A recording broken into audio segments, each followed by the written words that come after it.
Hey, what's going on? Oh, just another nice.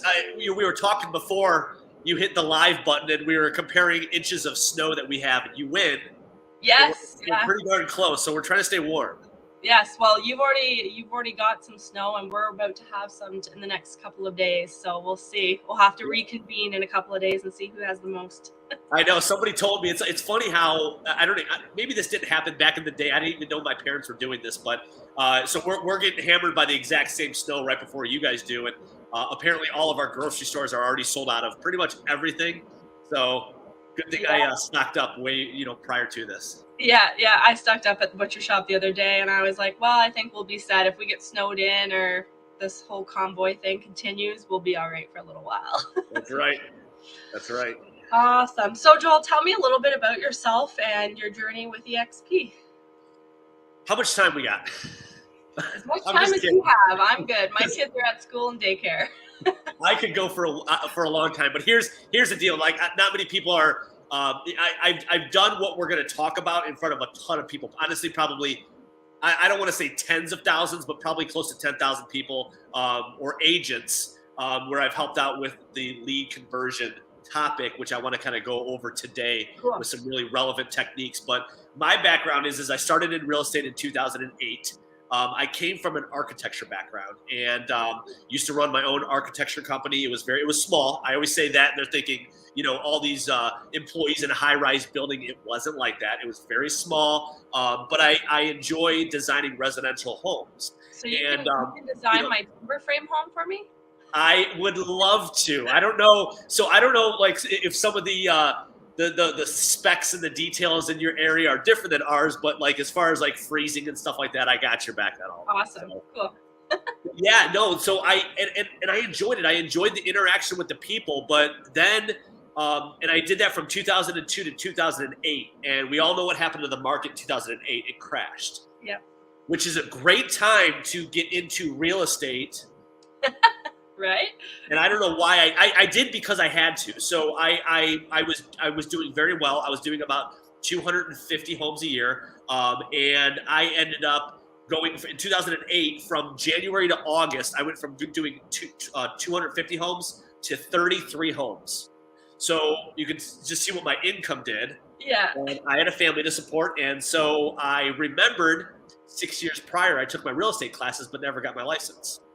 So I go, cool. I'll get into new construction. I'll draw for these builders. I'll sell for these builders, and it's the best of both worlds. Yeah. Well, long story short is, if you ever want to get burnt out, is when nobody is building homes, go sell new construction homes. Yeah. And so it was just a recipe for disaster, and I was burnt out. I was beat up, long hours, and my business partner now, Al Stasek, I met up with him. We were in the same brokerage, Remax together, and he basically said, "Hey, dude, come check out what I do." I go, "No, man, I love it. I have 200 of my real estate signs all throughout the cities. I was probably on paper one of the highest listing agents in our MLS because of the amount of builders that I sold for and the lots that I had. But as far as sales go, I was nowhere near any of the top. It looked like I was, and people were impressed, but that's as far as it went. Right. So, anyways, I got burnt out. Al showed me a new way, which was generate leads, convert those leads, and then he helped me burn those boats of the new construction. And honestly, it was called freedom. It set me free when I eliminated things that I was making hardly anything on, and I understood what money generating activities were in real estate, and I was able to funnel a ton of my time, all of my time, into it. And even, I know I keep saying this, but even longer story shorter, is then Al and I became one of his top listing agents. And then I moved up the leadership ladder. We became partners, and now we're in Cleveland. We joined EXP 5 years ago now, I believe. And we closed up our own independent brokerage to do that because of the model. And I mean, I could go on forever about it, but we were trying to create the same model, and it was a done for you. And it was, when I say the words life changing, it was life changing. Like, I didn't believe it when I first moved over, because I'll sell real estate no matter who I'm with. Yeah. I do believe that you can parachute into any market, And with what I'm about to share today, you could put it on suds, rinse and repeat and be successful. But then it's the other avenues of income that just take it to the next level. And so that's why we ended up making the choice. And then here we are today. Yeah, absolutely. I seen the opportunity too, and the only regret I had was like, why didn't I hear about this sooner? Well, and honestly, I would say the same thing, but get this: we run a team of roughly, I always say about 40 agents, and I believe we're close to 40 licensed. But we also, some of our employees are considered part of the licensed ones or the staff members. But so we run a team of about 40 agents, and we were the 12th and 13th agent in the state of Ohio. So I don't think we could have heard about it sooner. Yeah. Awesome. So, I mean, you obviously are very well versed in social media and lead conversion. I actually was looking at KB Core this morning, and I'm like, oh man, I have over 500 leads in there, and I'm like not doing anything with them. So I, for one, definitely am going to take in everything that you have to say about nurturing leads and converting them, because I mean, I'm sure most agents are like myself and probably have a handful, 50, hundreds maybe, just sitting there going stagnant, where if you nurture those leads and have a system in place and convert those leads into actual buyers and sellers. So tell me your magic formula. Yeah, I mean, well, and honestly, I love how you started with that, because you are like every other agent out there. Is everybody has a bucket of leads? Okay, it doesn't matter where they came from or even how old they are, because everything in real estate is a numbers game. Okay, you have 500 leads, X% are going to convert and buy and sell, and it doesn't matter what that number is. Just understand X%, whatever that looks like, is going to, and you need to put forth the effort to make sure that it's you. And so, but here's where most real estate agents that I talk to and that I coach, what they do, what they're doing wrong until we end up helping them out. And that's, they might call the leads, and that's about as far as it goes. And like, if anybody out here is sitting in their database going like, look, all these leads that I have, but then they don't do anything with them. Yeah. And they might call it one time. They might, right? But it's, or even if they call it 3 or 4 times, what agents don't realize is that it's as simple as the preferred method of communication. And what I mean by that is stats came out, and this is like, if anybody's watching, just, if you don't take anything else, take this away and understand it. But every single, I'm going to average every age group. And what they did is they said from when you're old enough to purchase a home to 35, 35 to 55, and 55 and over. Okay. On average of all of the age groups, 61% of people would rather communicate via text than anything else with their salesperson when it comes to real estate sales. Yep. So line up 100 real estate agents and tell me how many of them are actually texting their potential prospects, not their existing clients, not people they have a relationship with, potential prospects. Because I've done this in a room of 200 people. I'm like, everybody pull out your phones and show me the last text that you sent to a prospect to try to convert it. And this is what it looks like. And some of them don't even have that. And honestly, so that number right there, put it this way, let me just, I'll dumb it down to a 4th grade level if somebody has a gambling habit in 4th grade. If you're at a blackjack, right? I love gambling. Anybody that knows me know I love gambling.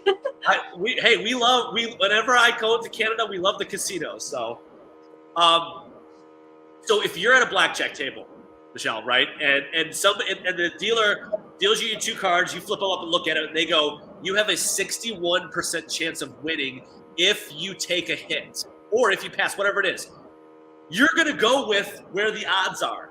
Yeah. So how come in lead generation, nobody's sending a dang text out to their leads? Yeah. I don't know.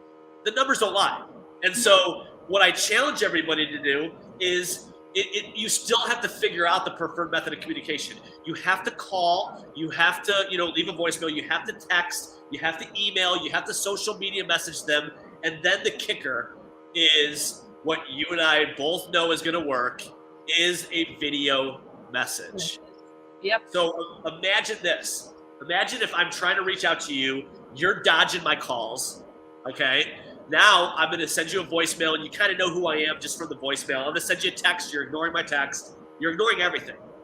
And then I drop this bomb on you, which is a selfie video. Hey, Michelle, it's Joel over at the home search site. Listen, I just wanted you to put a face to the name and show you that I'm actually I'm a real estate expert in the area. I mean, here's outside. Here's the 2 feet of snow. But I just wanted to reach out. Like I said, put a face to the name and show you that I'm not just some robot sending you messages. Just want to talk to you about your home search a little bit.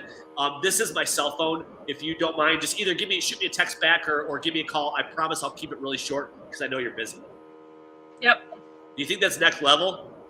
I've actually won a couple of, it wasn't even a listing appointment, to be honest. You know how on those Facebook groups, they're like, I'm looking for a realtor, and there's 300 comments because everybody's tagging everybody they know.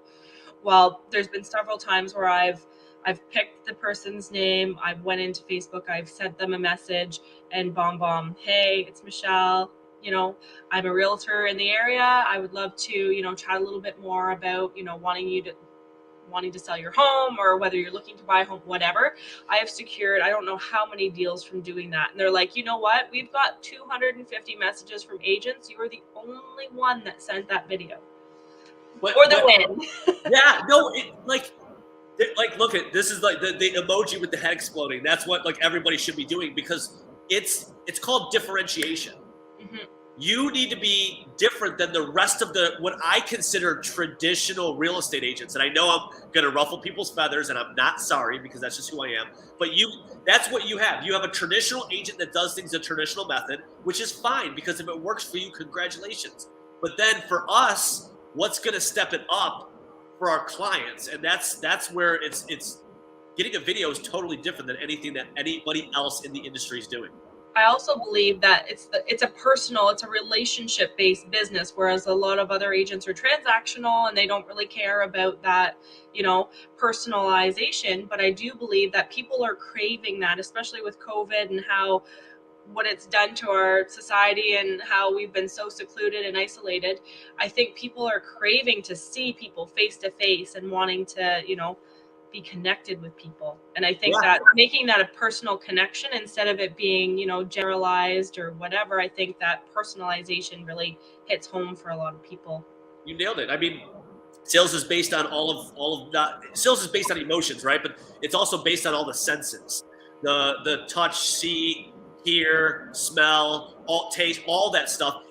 Sales is based on that. So we even have it dialed in so much that when my team runs a listing appointment, they report back to the office, and we send a batch of fresh baked brownies to them, because it takes the smell and the taste right into the whole entire equation. So it is true how it works, and people do have that connection when they see you face to face. And here's a funny story.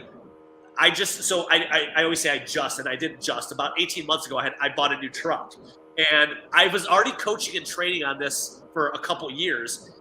The salesman sends me a video email back. Hey, Joel, thanks for your email. I wanted to answer a couple questions for you that you had on your previous email. So here they are. And he rambles through the questions. He goes, anything else, let me know. I'm like, dude, do you want to get your real estate license is the next question. Yeah. So like, and by the way, I had 3 other options to buy this truck. I bought the truck with him because of him doing that. It's next level. People see that you're aggressive and you do things differently. Guess what? They want to do business with you because of that. Yep, absolutely. Agreed. So I'm just trying to think what else. So, I mean, we've got leads, we've got them all sitting in our database. I mean, if they correspond to an email, do we continue to correspond with them via email? Because does that tell us that they prefer email, or do you ask them in the email, hey, you know, would you prefer to be communicated with through whatever, text, email, whatever, or do you just continue to communicate whichever way that they're responding? Great question. So yes, what I always coach on is, yes, stick with their preferred method, how they're responding to you. Will it get to a point where you got to jump on the phone? Like, hey, you know what? We got to talk. Like, when's a good time to have a 2-minute conversation? And I can't express enough that you've heard me say it, you know, when I just did the video text, the script should always include, I will keep it really short, because why? They're busy people. They want it to be efficient. They're not calling us and talking to us for a reason. Mm-hmm. And so, yes, I would suggest that as long as you're, so I call them touches, right? The 5 touches is call and voicemail, text, email, social media message, and then send a video. Okay. So those are the touches. So yes, as long as you've tried all the different touches and then they start responding via email, stick with it. It works. And then it will get to a point where you will have to convert that over into some type of a phone call. So here's a tricky one then. So you've hit them 5 times, different, all your places, social media, Facebook message, video, text, email, call. They don't respond. So when do you let them go? Do you put them on some sort of a grip campaign of like the ghosting clients, or like what do you do? Yeah, that's another good question. So number one, you have to know that the national average for converting a lead is 11 touches. So make sure that you're touching them 11 times. And then let it go. And then yes, they're going to go into, like, we call it a dead lead status, but it's called the last ditch effort. What is the last ditch effort? And this is for everybody. So this is also going to answer your question on how to convert those 500 leads that are sitting in the bucket right now. Yeah. Okay. It's called the updating the data script. Truthfully, this works. Check this out. Hey, this is Joel over at the Home Search site, and I know I tried to reach out a few times. I'm not trying to bug you, but as we're entering into 2022, I just wanted to make sure that your profile on our website, on our search site, is up to date, and that you were still in the market to purchase or sell your home. If you don't mind, if you could just give me a quick call or shoot me a text with a thumbs up, anything back would be great, so I can make sure that your profile is up to date and that you are getting the correct homes in the area that you're looking for. Appreciate it. I'm also going to shoot you a text if that's an easier way to respond. Awesome. Yeah, short and sweet. It's called shaking the trees, okay? It's like you walk over to a fruit tree and you give it a big swift kick, the low-hanging fruit falls. And so therefore, it doesn't matter how old these leads are, because you could say something like, hey, Michelle, listen, I know you registered for a home search on my website. It looks like 2 years ago, and I see that you're kind of still using it a little, but I just wanted to talk to you a little bit about your profile. I promise I'll keep it really short, and then you end the call. It's a great technique to revive a lead out of the dead.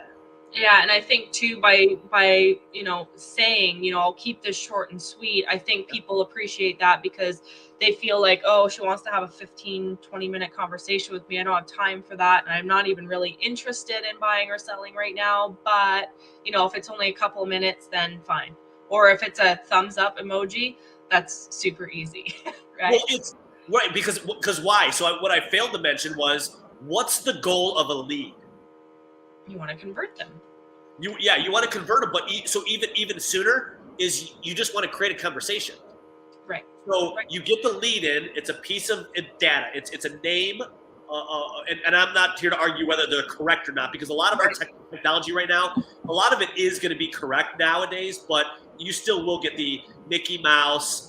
Don't call me at gmail.com. And I've got a few of those. They actually are very clever. They're quite funny, actually. I kept that PG, because we all know some of the emails that we've seen. But yeah. But usually, so a lead is a chunk of data: a name, a phone number, and an email address. Now, step number 2 is to create a conversation. But here's what people don't realize. Agents don't realize conversation lives in the form of verbal, of text, of email, of messaging. That's a conversation. A thumbs up is a conversation. So you check that off the box. Now we won, but now your skills need to take over, and you got to work on converting that conversation to either a right now business or a future business. Right. Those are the 2 successes in lead conversion. Is right now or a nurture. When somebody says, Michelle, you know what?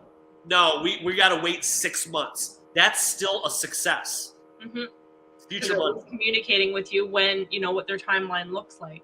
Yeah, 100%. For sure. I was just going to ask you something, and then I wanted to let you finish before I cut you off. So,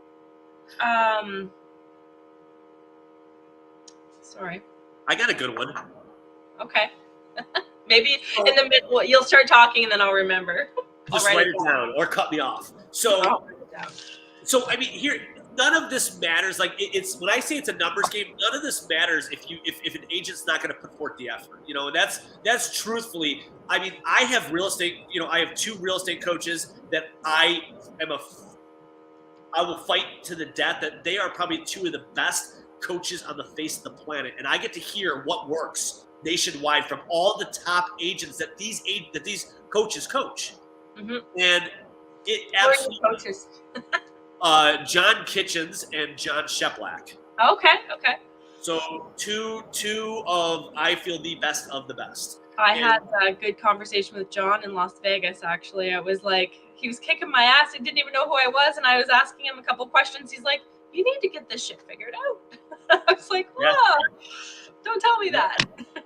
And honestly, I owe them everything. But, you know, once again, on the level that we're at, I get to hear that, you know, what's been working, what's the relevant stuff. And that's where this all comes from. It's not me making this up and, it's like I'm not practicing what I preach, because I could go through my phone right now and show you all of the videos and like, I don't even know what it's called, but the where I'm messing up and here. Bloopers?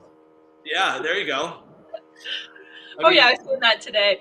I've taken like 10 takes, and I was just like, I'm gonna do this later. Yeah, like this is all.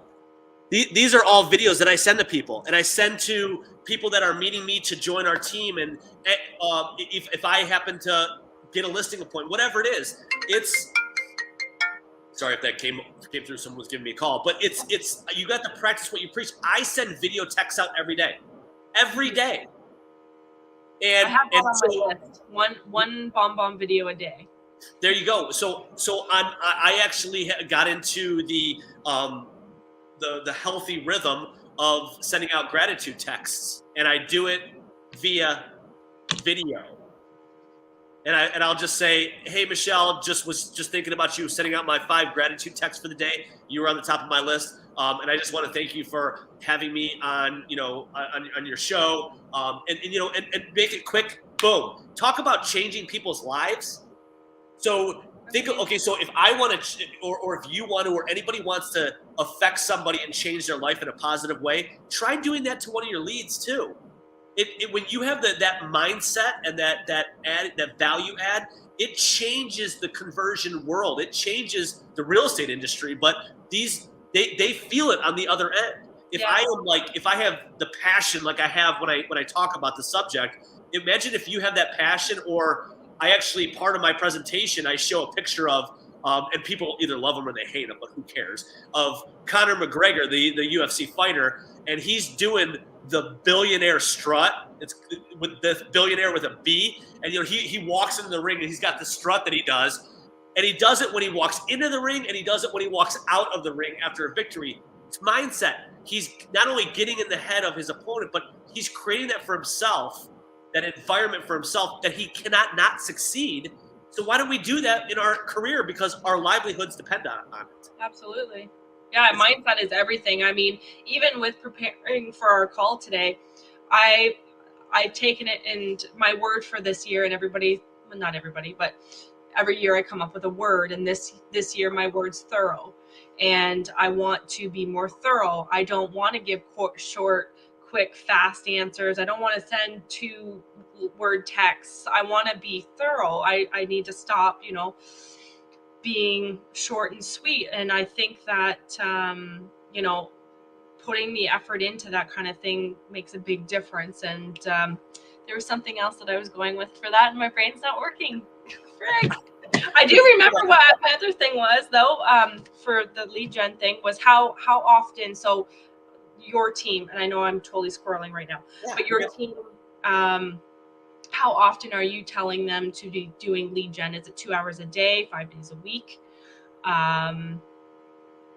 So here's the here's the good, the bad, and the ugly about real estate. So I'm just going to go off a law of averages on what I see. So the average agent that I sit with, or actually you can answer this. What do you think the average agent, when I sit with them and I go through their very first clarity session and we talk money, and I say, Michelle, what do you want to put in your pocket? And obviously, don't think on your level. Think of somebody that's either just joining a team for the first time or maybe just becoming a real estate agent. What do you think their number would be? 100 grand. That's exactly what it is. Why do you say that? And by the way, that was not staged. That was a good guess. Yes, it's 100 grand. Everybody says that. And so based on 100 grand, I have figured out, and I'm not open to being wrong about this one, but I am open to being wrong because there's some variables in there. But in corporate America, somebody pays you $100,000 a year to do your job. You show up at 9, you leave by 5, you get an hour lunch, you take a couple breaks in there, you get your shit done, but you're doing enough just to go by. You get 2 weeks of vacation and you get paid. Well, in real estate, you have the exact same thing, but you make your own schedule. And truthfully, if you work from the hours of, and this is on the money generating activities to create movement in your schedule, if you work from 8:30 in the morning until about noon, you will make yourself $100,000 every single year. And I'm not just saying that as a hook or as dangling a carrot in front of somebody. That is true. If you call and do your money generating activities, and there's a right way to do it, if you do that, you will set your afternoons up for success, and you'll make 100 grand by working 3 to 4 hours a day. That is it. And the right way. 20 hours a week. That's part-time work. Yeah, and the right way to do it is too many people. So that's the other thing is everybody gets burnt out. Oh, Joel, I don't want to call for 4 hours. I'm not asking you to. I'm asking you to set aside 4 hours, do little, we call them sprint and recoveries. So do a 45-minute call block, take a break. Start following up with some people that you needed to follow up with. Then do another sprint and recovery call block. Send out some text. Do another sprint and recovery. That way you're not running this marathon right at once. You're taking breaks throughout the process. That's what's going to win. Yeah, absolutely. Yeah, you do definitely need to recover because sometimes those time blocks get exhausting, right? And you're like, okay, I'm done. Like I can't do this anymore. But if you actually just take a true break, which my husband works with me now, and yesterday we were doing some work, and he's like, okay, like we need to start actually taking a lunch break. Like you actually need to stop and eat, like stop it. And yeah. I think that's, it's so easy to get into the burnout stage because you just work. And then you need to get this done and this done. And yeah, but sometimes I find myself, squirreling, and I'll start doing something else. And I knew that I needed to get that done, but I started going into Canva, and then I created something, and then that just snowballs, right? So yeah. I think, being laser focused with what your tasks are is going to help too with, I think that on productive days, I can get more done in, between 8 and 12 than I could all week squirreling some days. Yeah. Well, yeah. It's funny because John Kitchens, my coach, said this all the time. And of course it takes time for it to click in, but I've been talking to him for years. And he always says, if you're not happy where you're at, show me your schedule and I'll tell you why. Because too many people don't do the time blocking and respect their schedule. Because money generating activities, right? You have leading measures and lagging measures. Okay, lagging measures is you depositing a check in the bank account. That's what people are, that's what agents are focused on. They're focused on two things: running appointments and depositing money. But if you're not doing the things to get you to that point, you can't be upset at that stuff when it's not happening. And right. You're focused on the wrong thing. Focus on a leading measure. What are the acts that you have to do to get to those points? Right. Lead generation, lead conversion. I actually started time blocking. So I've time blocked, actually. I've had a coach for 5 years now, different coaches, and they all say time block, and I've always time blocked, but I've never respected that time frame. Yeah. And I think too that for any agent that might be struggling with the time blocking, what I was struggling with was, I was setting times for listing appointments specifically and buyer appointments specifically. Now I've just opened it up into buyer time and seller time. So if I don't have an appointment during that seller time, which could be a listing appointment, it could be, it's not price reductions because I have a time slot for that each week. But, when you can focus on seller things in that seller time block and buyer things in the buyer time block, if, like I was saying, if you don't have an appointment in those, then focus on a buyer task, focus on a seller task, and then your calendar should be equaled out enough so that you're focused on all the things as a whole of what, if you're doing all of these things on a regular basis, your business should be a full circle, well-oiled machine. Yep. Right. So I do find though, I do still struggle with keeping the time block in there, or like sticking to the time block.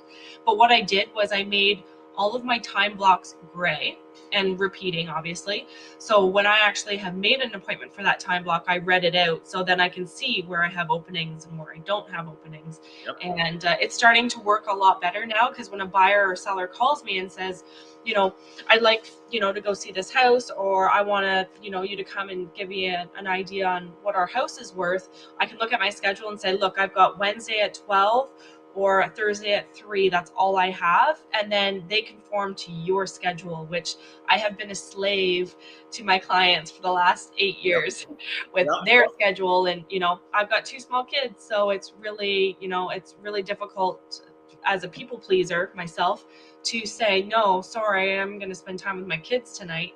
No, this is what I have time available. And, if we can't make it work, somebody on my team will help me out, or, you know what I mean? Yeah, and you nailed it. And what a lot of people have to understand on here is, it's just everybody hears it, but like hopefully I can relay this in a little bit different way, because I'm living proof of this. It is just the consistency. It is they're called micro commitments. Everybody wants to, once again, time block for 4 hours and make those calls, and you're going to have short-term intensity. You're going to do it for 2 days and not see results that you want to do, and you're going to get upset. And I learned this from John Sheplack. And if nobody knows who he is, go look for him on social media, and all you women are going to go, are you kidding me? So he is, I think he's just turned 52. He's something like 13 or 15 years sober. He doesn't have an ounce of body fat on him. He is probably the most in shape guy over 50 that I've ever seen in my life. And him and I were joking, and he goes, do you know how many Facebook messages I get a day asking, oh, John, what does your diet look like? Oh, John, what did your workout regimen look like today? He goes, they're asking the wrong questions. Just like real estate agents go, I want to be where this person's at and run all these appointments. You're asking the wrong question. The question isn't about what I'm doing right now. It's about what I did every day for the last 10 years. Mm-hmm. It's about the baby steps that I did. He goes, imagine what you would, if you're unhappy with your fitness, go into the gym for just 20 minutes a day or 30 minutes a day. Anybody could do that. Go in for 30 minutes a day and do it for 10 years straight. You think something's going to change? Make 5 phone calls, have 5 conversations a day. That's 5 conversations a day. That's what, 25 a week. That's 100 a month. Do you think something's going to come out of 100 conversations? Yeah, absolutely. Do it at a baby level where it's manageable and you're not going to get burnt out. That was the aha, is when I was like, you're right, just do this on rinse and repeat over and over and over again, and think of the abundance mindset versus the scarcity of, oh, I did it for 2 days and it's not working. Well, and that's the thing too. So like the way I plan out my year for my gross commission goal, I used to focus on number of houses, but we all know when we actually get well versed in the business that you want to focus on how much you want to make rather, right? So I have this formula that I've put together that, your gross commission income goal minus what you've firmed up and what you've closed equals what you have left. And then, so what I do is I take what I have left. So I do this every week.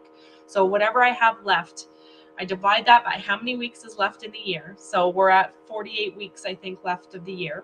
Yep. So I don't have my numbers in front of me, but I do know my volume goal this week is 580,000.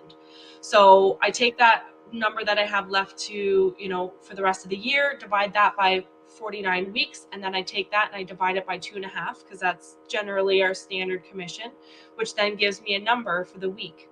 So then to sell a house for 580,000, that means I just have to sell 1 house this week. And hey, that's pretty easy, or it can be pretty easy, right? So I did that all last year with a ridiculous goal that I actually almost met, like thousands, like less than $10,000 away from my goal.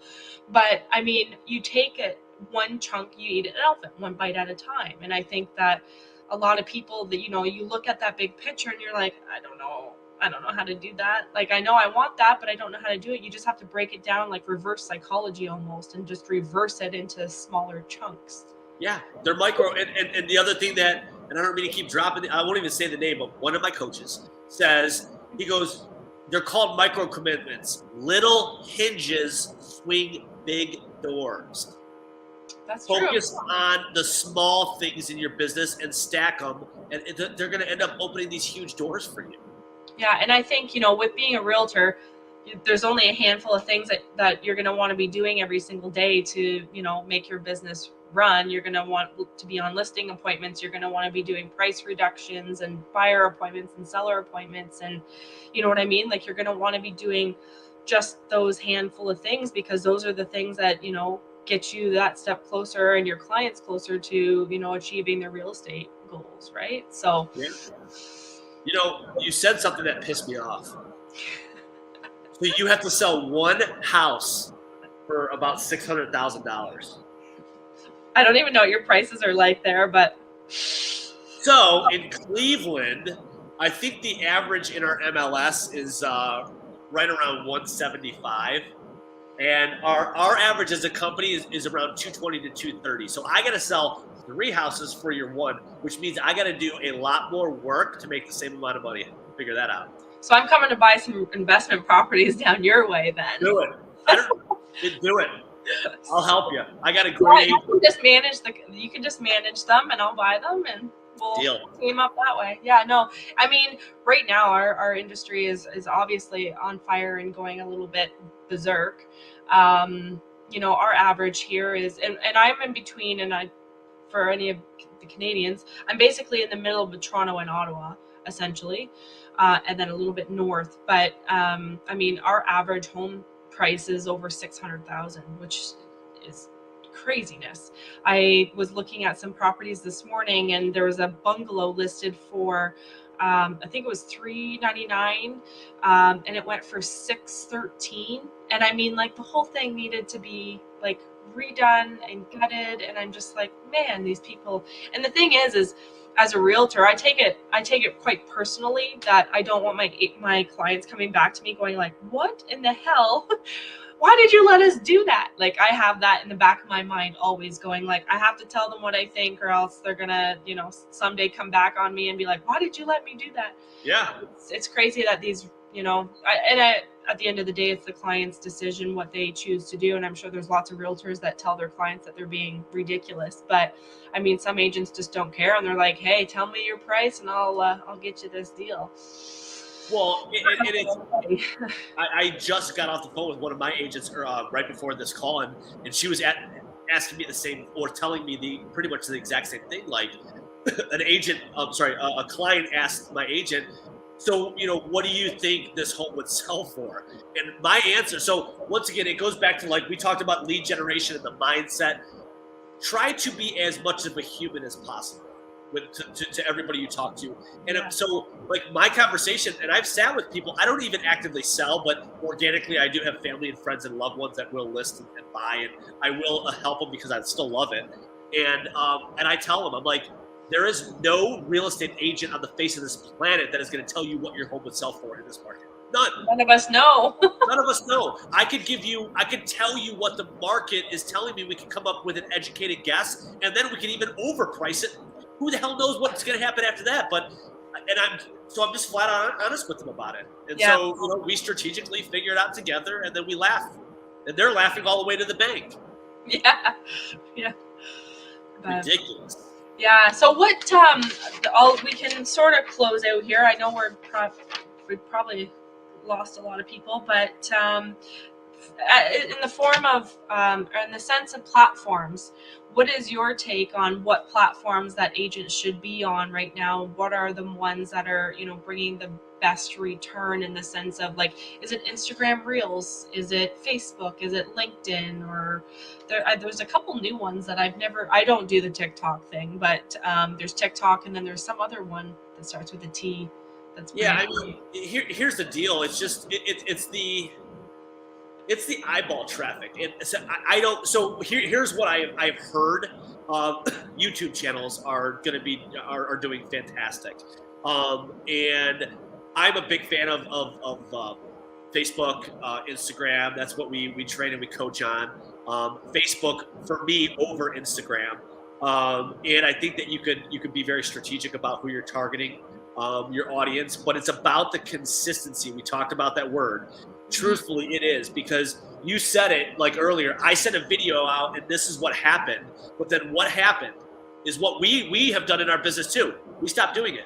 And we're like, oh shit, I was making so much money doing this. Let's start doing that again. And then we do it and we stop doing it again. It's so weird. It's like the start, stop. Like and here's the biggest thing is that it doesn't matter what platform it is, and I'm not trying to dodge the question, but it's a matter of us just doing it and getting out, stop making it so complex in our mind, because when we do that, we'll give every excuse on why we can't do a social media video or something along those lines, because, oh, I don't like the way my chin is if I don't hold the camera up, or, I didn't realize that I talk like Kermit the Frog and I mumble and I talk so fast. And I'm like, but you got to get over that stuff. Yeah. It's get out of your own head and just do it. It's about the consistency, and everybody's worried about all the haters out there. And, oh, I want to look good. The haters ain't giving you business anyways. Yeah. And your shitty video that you're putting out there that you think is shitty is better than everybody else's no video. So keep putting right. Yeah. And you know what? They're not logging on to like see how pretty you are or see how, nice your hair is. They're going to you for information. And if you can give value because you're giving them information, that's what they're there for, and that's what they're going to come back for, right? Yeah. And hopefully somebody's still watching, because I'm going to drop a huge nugget right here, is that, this is stuff that we've invested big dollars into, to really help us with what to put out there. And once again, I don't have all of these answers, and I will never even come close to admitting that I do, but this really helped me. This came right from Ryan Stewman, and a lot of people know who he is, and if you don't, look him up. Social media badass. And he was speaking at one of these events, and it was with 30 people, so it was very intimate. And he said, I focus on the 3 E's. With every one of my posts, the 3 E's. He goes, I talk about an experience that just happened to me. I entertain the audience, and then I extract a lesson. So you're gonna have to say that again. Experience, entertain. Experience, talk about an experience, entertain your audience, and then extract a lesson or educate them. And if you ever look, you can look on some of my social media posts and people can see them, but that's what it is. Here's an experience. Everybody has an experience every day. Mm-hmm. Seriously. So you could make a post every single day, and here's how much this works. I was just doing actually with Nick Krem. He had me on yesterday, and I swear to you, this is what happens. I was putting out so many videos that this one guy I see once a year at a Halloween party with a mutual friend. He tells me every year that he loves my videos. I happened, unfortunately, to run into him at a funeral where a mutual friend's relative passed away, but I saw him. And he comes up to me, sure enough, he's like, dude, what's the next video that's coming out? So here's the funny thing. I have that guy in my back pocket for life as a real estate agent. He's hooked. Because why? It's eyeball traffic. He knows that he's going to call me because he likes what I'm doing. And I only see him once a year. Never really have any good conversations. I mean, that's all it is. So it works. It's about the consistency in the eyeball traffic, and be real. Don't worry about marbles in your mouth or anything like that. Just be real. People like street clothes, they like movement, and they like you to be real. Real people, authentic. I think that's the best formula, really, and I've got a couple of, agents coming on board that are brand new, have no experience in real estate. And one of the first things I say to them is, you need to get comfortable with you, because you are what's going to sell. You're going to attract the people that you want to do business with. if you don't feel like wearing heels to a showing, don't freaking wear heels to a showing. Like, Right. don't do it. Just be yourself. Be authentic. People are going to appreciate that more than, and it's going to be a lot of work. You're going to pretend to be someone you're not. That's hard work. So I wouldn't know, because I am who I am, and I'm comfortable with that. And I just want other agents to know too that you just have to be comfortable with who you are, because it'll make your life so much easier. Don't worry about what others think, because like I said, they're not fueling your bank account either. And so don't even, I worry about the people that know you and love you and trust you. They're going to do business with you. Yep. That's who my target is. That's who you want to do business with. Yeah, that's who my target is. That's why I put the content out there, because of those people, not the people that are like, haha, look at the funny picture of Joel, or oh, look, he's doing meal prep again. What a loser. Well, I mean, sorry. They're still hooked. They know what you're doing. Right? Yep. They're watching. They're watching. Probably a good portion of our audience too, but hey. Oh yeah. That's not bad. All right, Joel. Well, thank you so much for hopping on. This is super exciting for me. You've made me feel super comfortable doing this, what I felt super uncomfortable about. So it's been a pleasure. And you did what you just told everybody. You just did what you told everybody to do. Get comfortable in yourself. Get comfortable being uncomfortable. That's what's going to take you. I'm comfortable being uncomfortable right now. You're making me feel comfortable, Joel, and I appreciate that, because it doesn't feel like, this just feels natural. And I do believe that giving value back and just having conversations, and you know what, if we can help, I don't care if I'm helping my competition agents, so be it. I mean, we're all realtors. We all want to stay in business. So be it. It's adding value, and that's what you got to stick with. Awesome. Thanks, Joel. Appreciate you so much. I appreciate you having me.